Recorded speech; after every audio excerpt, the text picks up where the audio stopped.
चाहत अपने भाई समर्थ के पास पहुंची ताकि वो उससे प्यार की कहानियों वाली किताबें मांग सके। उसे लतिका ने बताया था कि हीर रांझा, लैला मजनू और रोमियो जूलियट इन सब लोगों की कहानियां बहुत ही मशहूर हैं।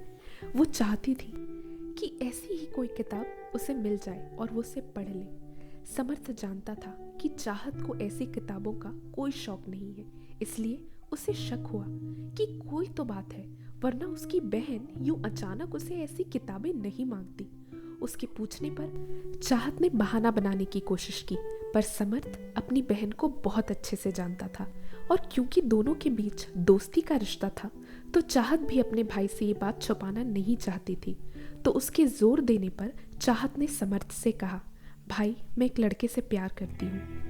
समर्थ एक तरफ चाहत से बातें कर रहा था और दूसरी तरफ अपनी अलमारी में किताब भी ढूंढ रहा था चाहत के लिए। जैसे ही समर्थ ने चाहत के मुंह से ये लफ्ज सुने, उसके हाथ से किताब छूटकर नीचे गिर गई और वो आश्चर्य भरी निगाहों से अपनी बहन को देखने लगा।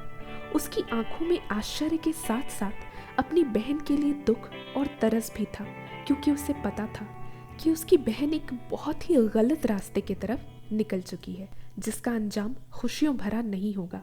चाहत ने जैसे ही ये बात समर्थ को बताई, सबसे पहले समर्थ के मुंह से जो लफ्ज निकले वो थे, क्या तुम पागल हो चुकी हो?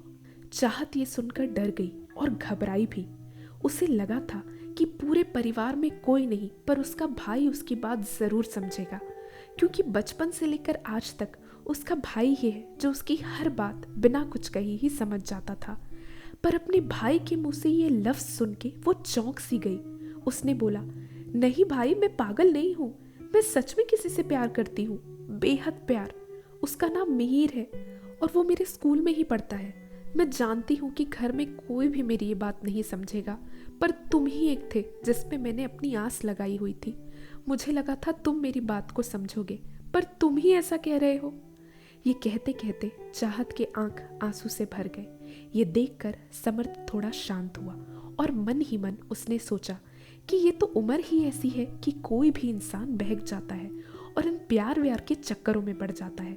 समर्थ बहुत ही समझदार था और प्यार व्यार की बातों पर उस वक्त बिल्कुल भरोसा नहीं करता था। उसने सोचा कि ये वक्त चाहत को समझाने का है और उसे सही रास्ते पर वापस लाने का है, ना कि उसे बुरा भला कहने का। वो अपनी बहन से बहुत प्यार करता था और उसे कभी दुखी या रोता हुआ देख नहीं सकता था। समर्थ जानता था कि अगर वो अपनी बहन की बातों को, उसके एहसासों को समझ भी जाए, तो उसके घर वाले कभी इस बात को नहीं मानेंगे। आज के दौर में लव मैरिज बहुत आम हो गए हैं, पर उस दौर में इश्क को गुनाह माना जाता था।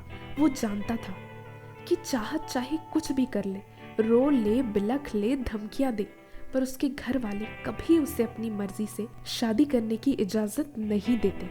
वो अपनी बहन को समझाने लगा, चाहत, क्या तुम नहीं जानती अपने माँ बाप को? क्या तुम नहीं जानती कि उनकी नज़र में ये प्यार, इश्क, मोहब्बत ये गुनाह है जिसकी कोई माफ़ी नहीं है?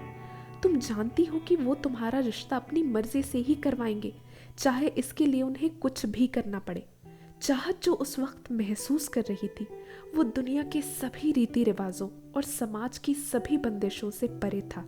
उस वक्त उसके दिमाग में मिहिर के अलावा और कुछ नहीं था। वो आगे क्या होगा इस बारे में सोचना ही नहीं चाहती थी। वो तो बस मिहिर के साथ रहना चाहती थी, उसके साथ प्यार के कुछ पल बिताना चाहती थी, उससे बातें करना चाहती थी, उससे छूना चाहती थी। उसने समर्थ से कहा, भाई मुझे नहीं पता कल को क्या होने वाला है, पर अभी मैं खुश हूँ इस बात से कि दुनिया का सबसे बेहतरीन एहसास जिसे इश्क कहते हैं, मैं फिलहाल वो महसूस कर पा रही हूँ। इसके आगे अभी ना मैं कुछ सुनना चाहती हूँ और ना कुछ सोचना। ये कह के वो अपने भाई के कमरे से बाहर चली जाती है और समर्थ अपनी बहन को जाते हुए देखता है, उस रास्ते जहाँ से शायद वो वापस कभी ना आ पाए। अगले दिन सूरज की रोशनी को अपनी आंखों में लिए चाहत अपने बिस्तर से उठती है। तैयार होकर और माँ के हाथ का बना हुआ लंच बॉक्स लेकर वो अपने घर से बाहर निकलती है और स्कूल बस का इंतज़ार करने लगती है। जैसे ही स्कूल बस में वो कदम रखती है, सबसे पहले उसकी निगाहें मिहिर को ढूंढने लगती हैं। वो देखती है कि मिहिर अपनी सीट पर बैठा है और हमेशा की तरह बिना किसी से बात किए अपने कानों में ईयरफोन्स लगाए अपनी ही धुन में मस्त है। उसका मन करता है कि वो जाए और मिहिर से पूछे कि कल तुम कहाँ थे, मुझे प्लेग्राउंड पर क्यों नहीं दिखाई दिए।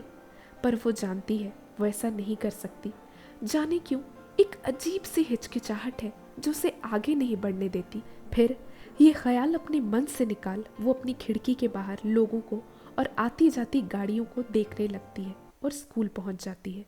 जैसे ही वो क्लासरूम के अंदर जाने लगती है, पीछे से लतिका उसका हाथ पकड़कर उसे अपनी ओर खींच लेती है। चाहत धीरे से लतिका के कंधे पे मारती है और कहती है, तुम कोई काम सीधे तरीके से नहीं कर सकती ना, डरा ही दिया मुझे। इतने में लतिका उसे चिढ़ाने लगती है, क्यों, तुम्हें क्या लगा कि तुम्हारा वो सपनों का राजकुमार उसने तुम्हारा हाथ खींचा पीछे से? अफसोस वो नहीं, मैं ही थी। अच्छा, आज तो तुम मुझे बताने वाली हो ना कि वो कौन है? चाहत हाँ में सिर हिलाती है और दोनों क्लासरूम के अंदर चले जाते हैं।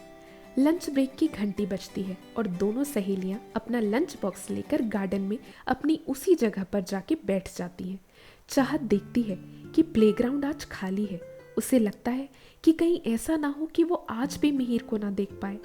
चाहत का ध्यान अपने खाने में कम और प्लेग्राउंड की तरफ ज्यादा होता है।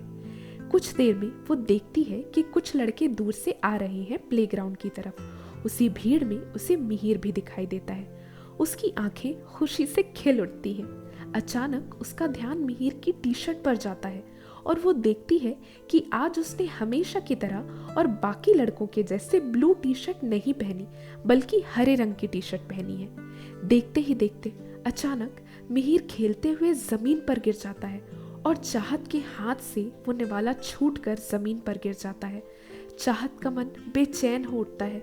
वो जानती है कि खेल कूद में ऐसे गिरना आम बात है, पर उसके मन में यही ख्याल आ रहा होता है कि कहीं उसे ज्यादा तो नहीं लगी। काश मैं उससे जाके पूछ पाती। ये सोचते हुए अचानक चाहत के मन में ये ख्याल आता है कि वो तो मिहिर का दर्द भी नहीं देख सकती। मिहिर का दर्द वो खुद महसूस कर रही है और वो बात तीर की तरह आकर चाहत के सीने में लगती है और उसे मालूम पड़ता है कि हाँ, यही तो प्यार है। इतने में लतिका चाहत से पूछने लगती है, ओ मैडम, कब दिखा रही हो मुझे उस लड़के का चेहरा? चाहत अपनी उंगली से मिहिर की ओर इशारा करते हुए लतिका को दिखाती है। वो देखो, वो ग्रीन टी शर्ट वाला वही है, मिहिर नाम है उसका।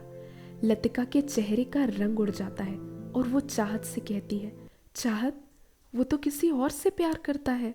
तो दोस्तों, अगर आपको इसके आगे का चैप्टर चाहिए तो कमेंट बॉक्स में लिखकर ज़रूर बताइएगा। आपको क्या लगता है ये जानने के बाद कि मिहिर किसी और से प्यार करता है, चाहत आगे क्या करेगी? अपने अपने थॉट्स कमेंट बॉक्स में लिखकर ज़रूर बताइएगा। अगर कहानी इंटरेस्टिंग लग रही है तो इसे लाइक करें, शेयर करें और ऐसे ही इंटरेस्टिंग चैप्टर्स पाने के लिए हमारे चैनल को सब्सक्राइब भी करें। Thank you.